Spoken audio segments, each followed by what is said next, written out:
What it do, YouTube? It's your girl Jay, and I'm back with another video. So today is just me by myself in the little ledge. Duna's in an appointment, so we're just chilling, waiting for him outside.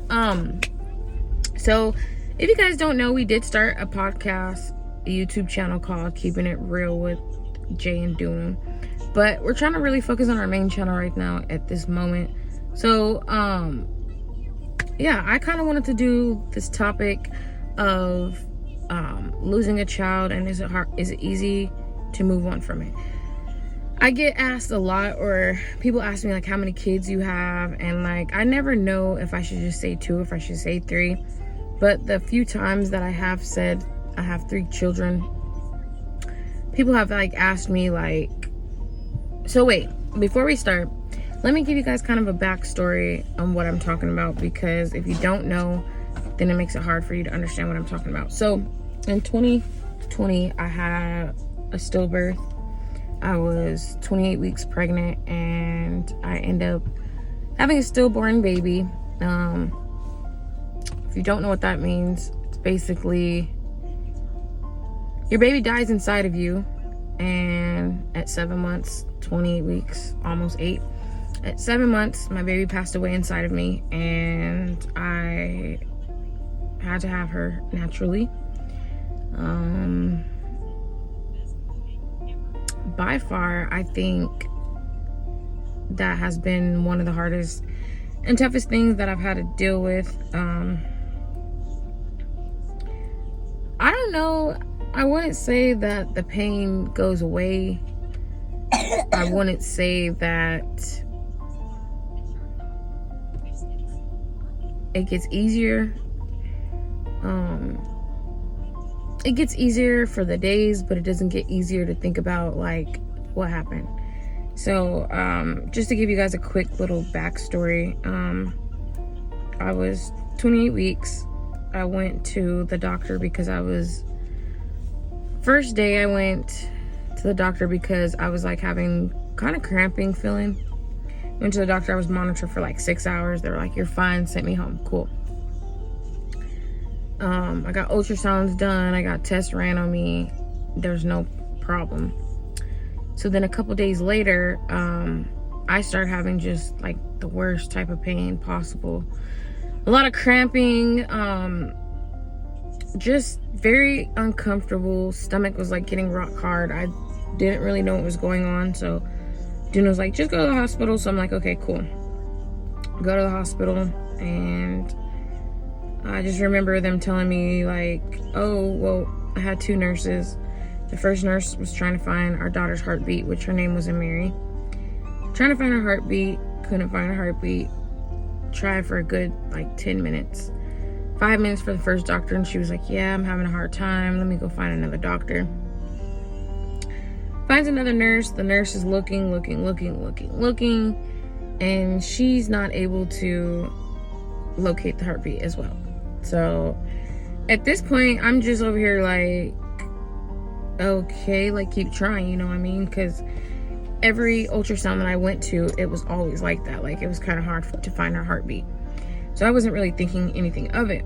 So it's crazy how vivid I can remember every single detail. It's crazy.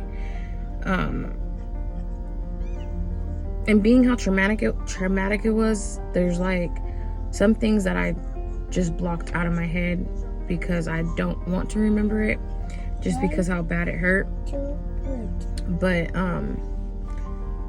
the second nurse, she finally tells me like, I'm so sorry, I can't find her heartbeat. And I'm just still like, okay, so what's the next step? Like, what are you guys gonna do? I'm not processing that they're telling me that I lost my baby.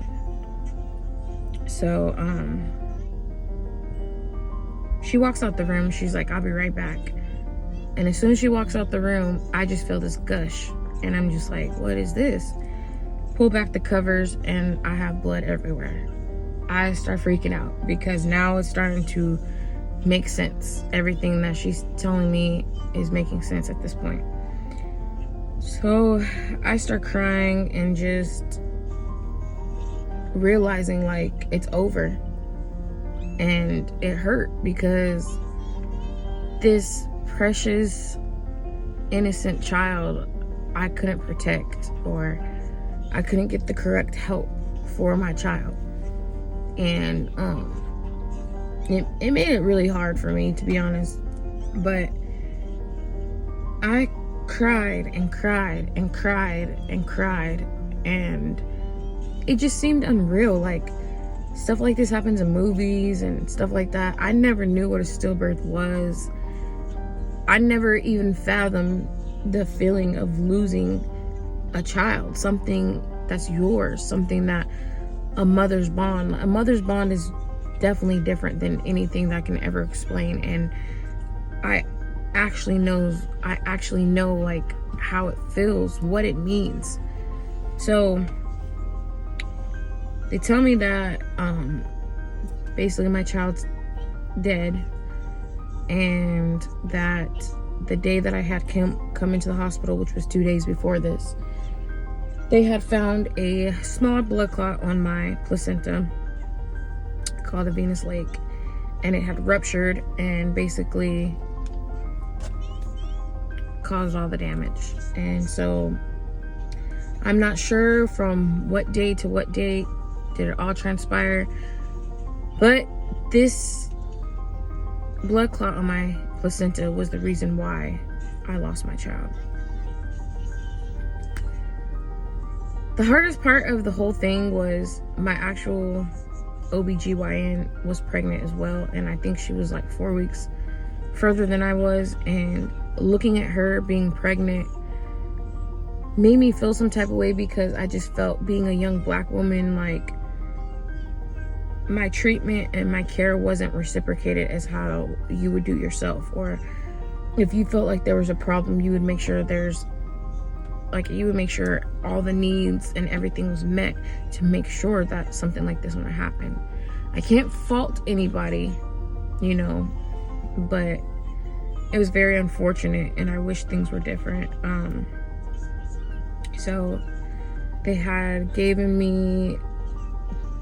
me, I can't think of what it is, but they gave me a pill to soften my cervix and to get everything started.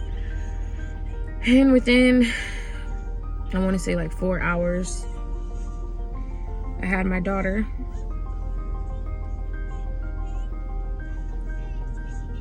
And I don't mean to cry, but it's like, just reliving the moment is crazy. Thinking about it is just, it's mind-blowing, to be honest. But I had her, I literally pushed her out. It didn't take long because she was so small. I think she was like 2 pounds or something, and she was so beautiful. When I seen her, I was just in love, you know. And it was crazy because I kept telling Duna, like, we need to think of a name, like, the time's getting closer and closer, we need to think of a name. And he just like, just wait, it'll come to you. And it did right before all this stuff happened. It came to me, and I was like, I want her name to be Mary. And I was in love with her. Like, I used to play with her, like push my stomach, she'd kick, drink juice just to feel her move around. Like,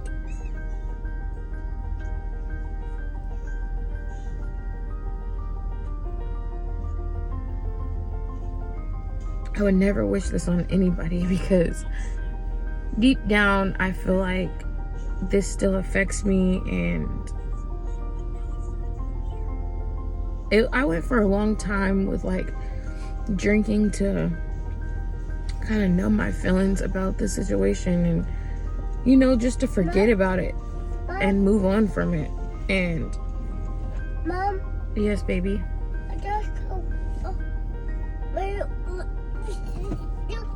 Okay, hold on, okay? Okay, watch Shark Dog, hold on. So yeah, I use drinking to cope with the pain instead of actually dealing with it. And so we got to hold her, and I held her for 2 days as much as I could. I talked to her, I kissed her, I just gave her all the love that I could possibly do. And we had to put her on ice, like transition her to ice, like an ice pack to keep her body preserved and, you know, slow down the decaying process.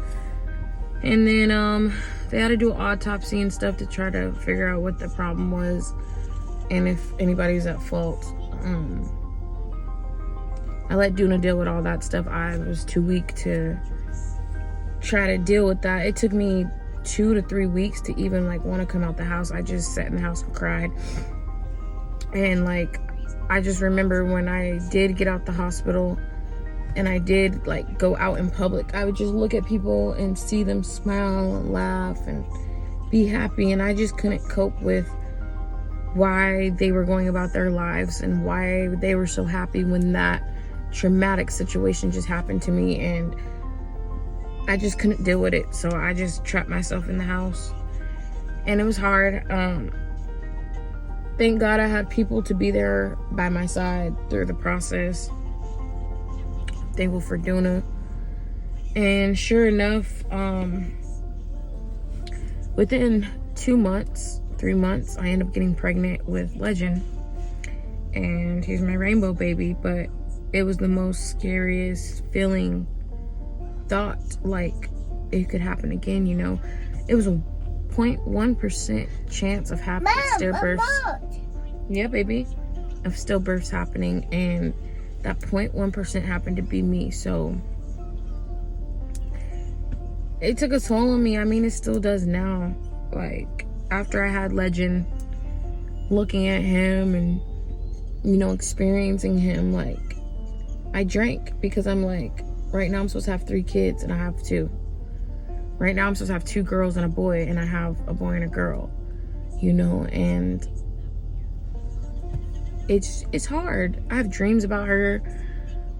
Some days I wake up and I just think about her. Some days it's just hard to think about it, you know. And I say that stuff just to let people know, like, no matter what you go through, like, God knows how to balance everything. I lost a child and I gained another one in the process, like, and I don't know why it wasn't meant to be for her to be here, but I know that God blessed me with another baby, another amazing child. And Amiri will always be my angel. She's always with me, like, no matter what. 222, I see that number all the time. And I just know that she's watching. I know that she's protecting us. I know that she's there. Like, is it easy going through something like this? No, absolutely not. No.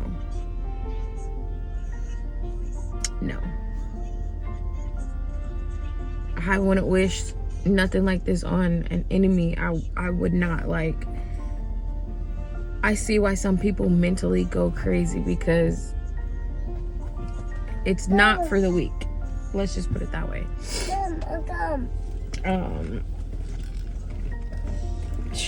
Like, I feel like this made me stronger with, like, my personal self, getting to know myself. But as far as, like, here. Be careful here. But as far as, like, is it easy? No. Is it easy to move past it? Not really.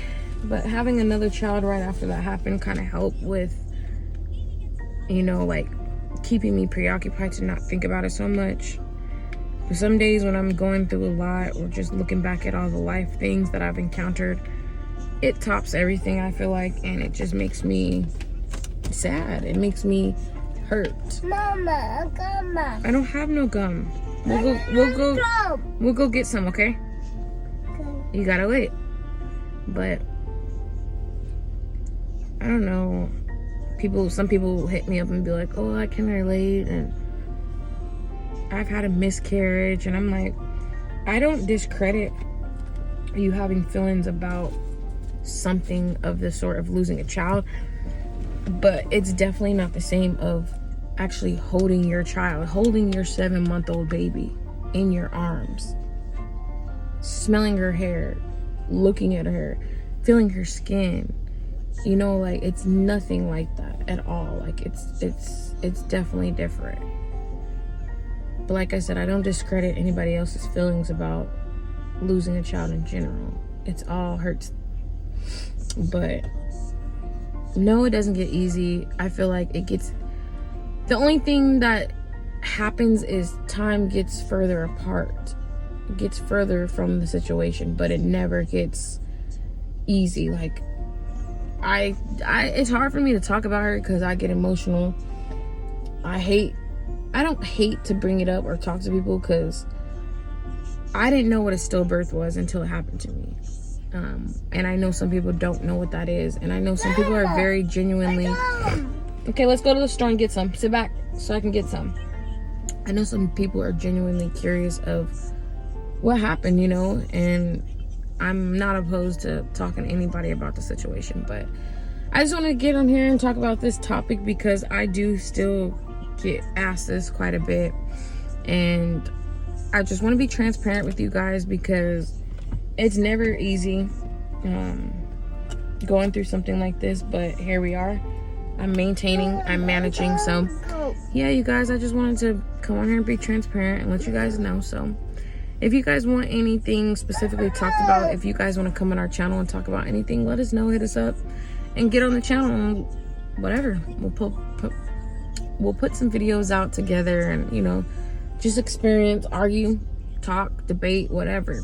But without further ado, this has been an exclusive video with your girl Jay, and I'll see you next time. Peace.